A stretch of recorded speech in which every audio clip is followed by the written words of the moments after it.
قرآن کریم فرقان حمید اللہ تبارک و تعالی کی لاریب کتاب، اس کتاب کی صورتوں کو، احکامات کو اگر ہم کیٹیگرائز کریں تو اس میں ایک بڑا حصہ قرآن پاک کا مامورات کے ساتھ ہے، جس کا ہمیں حکم دیا گیا ہے، اور ایک حصہ، ایک جز قرآن کریم فرقان حمید کی آیات طیبات کا منہیات، جن کاموں سے ہمیں اللہ اور اس کے رسول نے روکا ہے، اور ایک بڑا حصہ آپ کو ایگزامپلز کا ملے گا۔ قرآن کریم فرقان حمید میں پروردگار عالم نے انسان کے کم علم ہونے پر ایگزامپلز دی ہیں، مختلف چیزوں کو سمجھاتے ہوئے مثالیں دی ہیں۔ مچھر کی مثال دی ہے، مکڑی عنکبوت کی مثال دی ہے، اور مختلف ایگزامپلز قرآن کریم فرقان حمید میں اللہ تبارک و تعالی نے انسانوں کو سمجھانے کے لیے دی۔ مامورات جن کا حکم دیا گیا، منہیات جن سے منع کیا گیا، ایگزامپلز مثالیں دے کے اللہ نے سمجھایا، اور پھر ایک بڑا حصہ قرآن کریم فرقان حمید میں واقعات کا ہے۔ مختلف اقوام کا ذکر کیا، مختلف قوموں کا ذکر کیا۔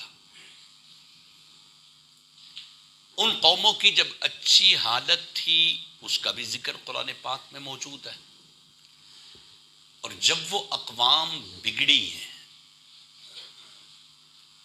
جب وہ اقوام بدلی ہیں، تو پھر ان کی تباہی کا ذکر بھی اللہ نے قرآن پاک میں کیا ہے۔ اچھی اقوام کا ذکر بھی ہے، اور وہ قومیں کہ جو قومیں تباہ ہو گئی، ان قوموں کا ذکر بھی ہے قرآن پاک میں۔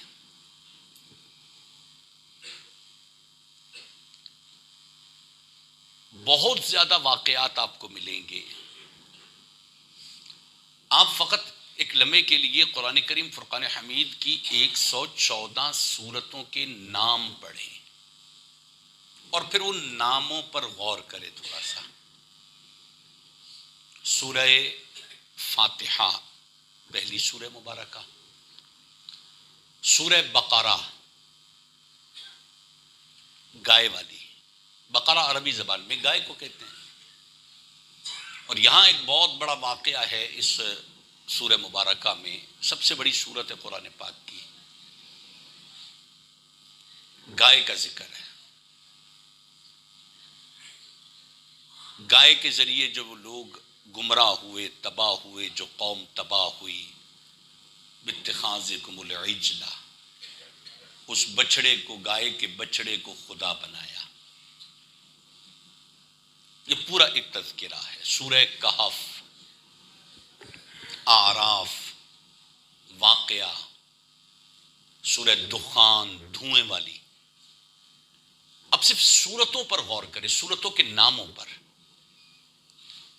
اور پھر ان ناموں پر غور کر کے آپ دیکھیں کہ پروردگار عالم نے ان سورتوں میں جو اس کے مضامین ہیں، ان میں میسج کیا دیا ہے، سبق کیا دیا ہے۔ ایکسپٹ کرنے کی دو صورتیں ہوتی ہیں، کسی بھی چیز کو ماننے کی دو صورتیں ہوتی ہیں۔ ایک ہوتا ہے جسٹ ایکسپٹ کرنا، زبان کی نوک پر، دل سے بھی مان لیا، لیکن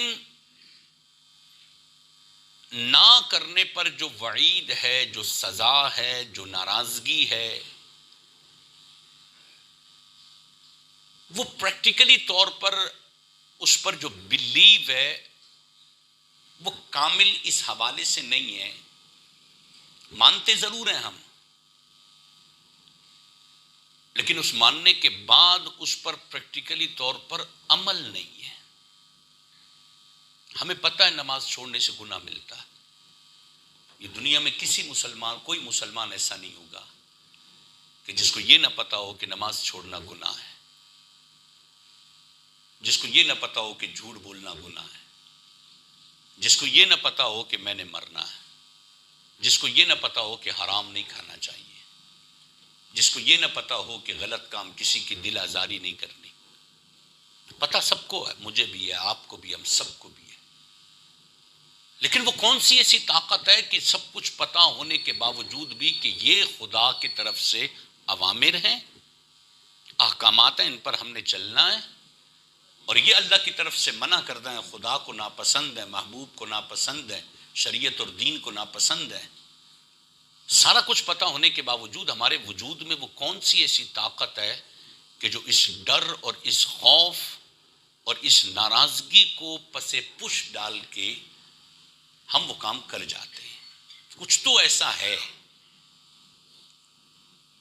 کچھ تو ہمارے اندر ایسی چیز ہے کہ جو ان ناراضگیوں کو، دوزخ، جہنم، آگ، سانپ، بچھو، اللہ کی ناراضگی، ان ساری چیزوں کو پس پش ڈال کے ہم سے یہ کام کروا جاتی ہے، یا ہم یہ وہ کام کر لیتے ہیں۔ کوئی تو وجہ ہوگی، کوئی سبب ہوگا۔ آخری امت ہے، اس امت کے بعد کوئی امت نہیں ہے۔